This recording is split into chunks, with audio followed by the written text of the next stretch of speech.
Pencemaran udara. Nah, pencemaran udara adalah masuknya atau tercampurnya unsur-unsur berbahaya ke dalam atmosfer yang dapat mengakibatkan terjadinya kerusakan lingkungan, kemudian gangguan pada kesehatan manusia, serta menurunkan kualitas lingkungan. Nah, kita tahu ya, udara itu di dalamnya terkandung sejumlah oksigen yang merupakan komponen esensial bagi kehidupan, baik itu manusia ataupun makhluk hidup lainnya. Secara normal, udara terdiri dari sekitar 78% nitrogen, kemudian 20% oksigen, 0,93% argon, 0,03% karbon dioksida, dan sisanya terdiri dari neon, helium, metan, dan juga hidrogen. Nah, udara dikatakan normal dan dapat mendukung kehidupan manusia apabila komposisinya seimbang. Nah, sedangkan apabila terjadi penambahan gas-gas lain yang menimbulkan gangguan, maka dikatakan udara itu sudah tercemar. Nah, adapun beberapa jenis bahan yang dapat mencemari udara yaitu karbon monoksida, nitrogen dioksida, sulfur dioksida, karbon dioksida, ozon, benda partikulat, timah ataupun hidrokarbon. Beberapa kegiatan yang dapat menimbulkan polusi udara diantaranya yang pertama adalah asap dari cerobong pabrik, kendaraan bermotor, pembakaran atau kebakaran hutan, asap rokok yang membebaskan karbon monoksida dan karbon dioksida ke udara. Kemudian ada asap vulkanik dari aktivitas gunung berapi dan asap letusan gunung berapi yang menebarkan partikel-partikel debu ke udara. Kemudian ada klorofluorokarbon atau CFC yang berasal dari kebocoran mesin pendingin ruangan, kulkas, ataupun AC mobil. Selain itu, ada juga gas rumah kaca seperti uap air, karbon dioksida, metan, ozon, dan juga nitrogen oksida. Nah, gas-gas rumah kaca ini akan menyebabkan terjadinya efek rumah kaca atau greenhouse effect. Nah, pada efek rumah kaca, sinar matahari yang menembus lapisan gas rumah kaca akan dipantulkan kembali ke bumi sehingga menimbulkan panas yang terperangkap seperti pada rumah kaca ya. Nah, tanpa efek rumah kaca, suhu bumi akan sangat dingin. Namun, semakin meningkatnya kadar gas rumah kaca seperti karbon dioksida akibat pembakaran hutan, kemudian penggunaan bahan bakar fosil yang berlebihan akan meningkatkan efek rumah kaca dan menyebabkan pemanasan global atau global warming. Meningkatnya suhu bumi akibat pemanasan global berdampak pada mencairnya es di kutub sehingga meningkatkan ketinggian muka air laut dan juga dapat berdampak pada perubahan iklim bumi. Selanjutnya ada belerang oksida yang berasal dari pembakaran bahan bakar fosil terutama batu bara, kemudian dapat juga berasal dari asap pabrik dan kendaraan bermotor. Nah, belerang oksida ini dia akan mudah bereaksi dengan uap air dan membentuk asam sulfat yang dapat menyebabkan hujan asam dan juga korosi pada logam. Selain itu juga membahayakan bagi penderita penyakit pernafasan kronis dan dapat menyebabkan kejang saluran pernafasan. Selanjutnya yaitu ada pencemaran tanah, yaitu semua keadaan di mana polutan masuk ke dalam lingkungan tanah sehingga menurunkan kualitas tanah tersebut. Nah, menurut sumbernya, penyebab pencemaran tanah itu dibedakan menjadi 3 golongan, yaitu yang pertama ada limbah domestik atau limbah yang berasal dari pemukiman penduduk, perdagangan, ya, pasar, tempat usaha, hotel dan lain sebagainya. Nah, kebanyakan limbah domestik ini merupakan sampah basah atau organik yang mudah diurai.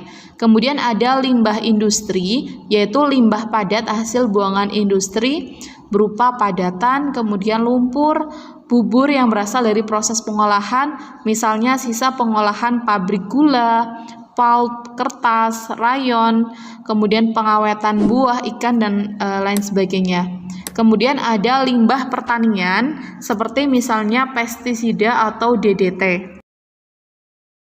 Ada banyak sekali sampah atau limbah yang kita buang ke lingkungan setiap harinya. Salah satunya adalah plastik. Nah, tanpa kita sadari, sesungguhnya kita mungkin turut andil dalam menambah jumlah sampah plastik yang semakin banyak dan juga sulit terurai. Nah, menurut data Kementerian Pekerjaan Umum dan Perumahan Rakyat Republik Indonesia, produksi sampah plastik Indonesia itu menduduki peringkat kedua sampah domestik, yaitu sekitar 5,4 juta ton per tahun. Padahal kita tahu sendiri ya bahwa plastik itu adalah bahan yang susah untuk diuraikan secara alami oleh alam. Nah, kalian bisa lihat di gambar, ini adalah waktu yang dibutuhkan alam untuk menguraikan beberapa limbah. Bahkan ada yang membutuhkan waktu sampai ratusan ataupun ribuan tahun, dan bahkan ada yang tidak bisa teruraikan. Maka dari itu, dengan hal ini harusnya kita semakin sadar untuk selalu melestarikan lingkungan kita, sehingga lingkungan itu dapat memberikan daya dukung terhadap kehidupan manusia. Allah Subhanahu wa Ta'ala juga sudah menjelaskan di Quran surat Ar-Rum ayat 41 sampai 42 sebagai berikut. Dari ayat ini mengharapkan seorang muslim dapat menyadari pentingnya menjaga serta melestarikan alam lingkungan dan juga tidak membuat kerusakan terhadap alam lingkungan. Dengan artian, jika akan melakukan sesuatu, harus melalui pertimbangan pemikiran yang matang terlebih dahulu akan akibat yang ditimbulkan agar tidak terjadi hal-hal yang sifatnya merusak lingkungan. Ada beberapa upaya untuk mengatasi pencemaran atau perubahan lingkungan. Yang pertama adalah penanggulangan secara administratif. Nah, penanggulangan ini merupakan tugas pemerintah, yaitu dengan membuat peraturan atau undang-undang. Nah, beberapa peraturan seperti misalnya pabrik tidak boleh menghasilkan produk atau barang yang dapat mencemari lingkungan. Misalnya untuk pabrik pembuat lemari es, AC, sprayer itu tidak boleh menghasilkan produk yang menggunakan gas CFC. Yang kedua, misalnya industri harus memiliki unit-unit pengolahan limbah, baik itu padat, cair maupun gas, sehingga limbah yang dibuang ke lingkungan itu sudah terbebas dari zat-zat yang membahayakan. Yang ketiga, pembuangan sampah dari pabrik juga harus dilakukan ke tempat-tempat yang jauh dari pemukiman. Dan yang keempat, sebelum dilakukan pembangunan pabrik atau proyek, pemerintah seharusnya mengeluarkan buku mutu lingkungan, yaitu standar untuk menentukan mutu suatu lingkungan. Sehingga dalam buku tersebut ada batasan kadar bahan pencemaran yang dapat digunakan sehingga tidak mencemari lingkungan. Selain itu juga pemerintah memberikan sanksi kepada pabrik yang menghasilkan limbah dengan bahan pencemar yang melebihi standar baku mutu. Kemudian ada penanggulangan secara teknologis, yaitu menggunakan peralatan untuk mengolah sampah atau limbah.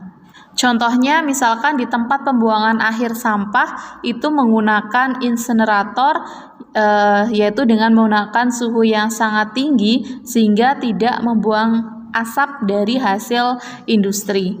Selanjutnya ada penanggulangan secara edukatif yang dilakukan melalui jalur pendidikan baik itu formal maupun non-formal.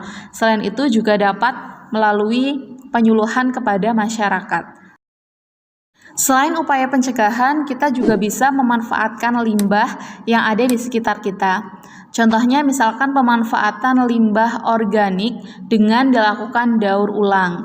Nah, limbah-limbah organik seperti sampah-sampah sayuran, sampah daun, ataupun sampah ranting itu dapat dimanfaatkan kembali dengan dijadikan sebagai pupuk kompos. Selain itu juga misalkan kertas bekas itu dapat dilakukan atau didaur ulang menjadi kertas pembungkus atau kertas tisu atau kertas yang lain. Selanjutnya untuk limbah-limbah anorganik, yaitu limbah yang berasal dari bahan-bahan tak hidup atau bahan sintetis seperti minyak bumi, sisa-sisa bahan kimia, kaleng, aluminium, besi. Nah, itu bisa kita lakukan dengan daur ulang, yaitu dengan dilebur, ya, dipanaskan dan juga nanti diolah kembali. Selain itu juga dapat melalui pemanfaatan kembali barang-barang tersebut tanpa melalui proses daur ulang. Contohnya misalkan botol dan gelas plastik bekas kemasan air mineral dijadikan mainan, kemudian pot tanaman atau hiasan. Selanjutnya, untuk limbah bahan berbahaya dan beracun itu memerlukan metode pengelolaan yang khusus, tidak dibuang atau dibakar begitu saja ya.